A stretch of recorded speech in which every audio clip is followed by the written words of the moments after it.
அனைவருக்கும் வணக்கம். அடுத்த வீடியோ பாருங்கள். பிஜிடிஆர்பி தமிழில் நட்சத்திரவாசிகள் என்ற நாவலுக்காக யுவ புரஸ்கார் விருது பெற்றிருந்த கார்த்திக் பாலசுப்ரமணியன் 2021ஆம் ஆண்டு.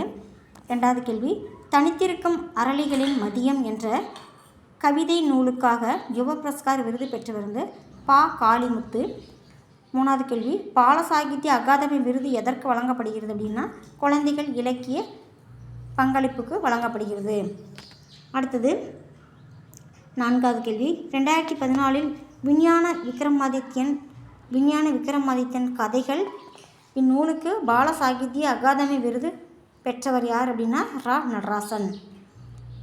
அஞ்சாவது கேள்வி, தேடல் வேட்டை என்ற கவிதை தொகுப்புக்கு சாகித்ய அகாதமி விருது பெற்றிருந்து செல்வ கணபதி 2015ஆம் ஆண்டு. ஆறாவது கேள்வி, ஒட்டுமொத்த குழந்தை இலக்கிய பங்களிப்புக்காக பால சாகித்ய அகாதமி விருது பெற்று வந்து குல கதிரேசன் 2016ஆம் ஆண்டு. ஏழாவது கேள்வி பாருங்க, அம்மாவுக்கு மகள் சொன்ன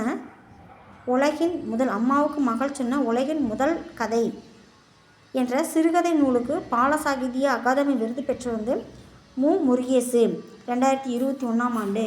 இந்த வீடியோ உங்களுக்கு பிடிச்சிருந்துன்னா லைக் பண்ணுங்கள், ஷேர் பண்ணுங்கள், சப்ஸ்கிரைப் பண்ணுங்கள். நன்றி, வணக்கம்.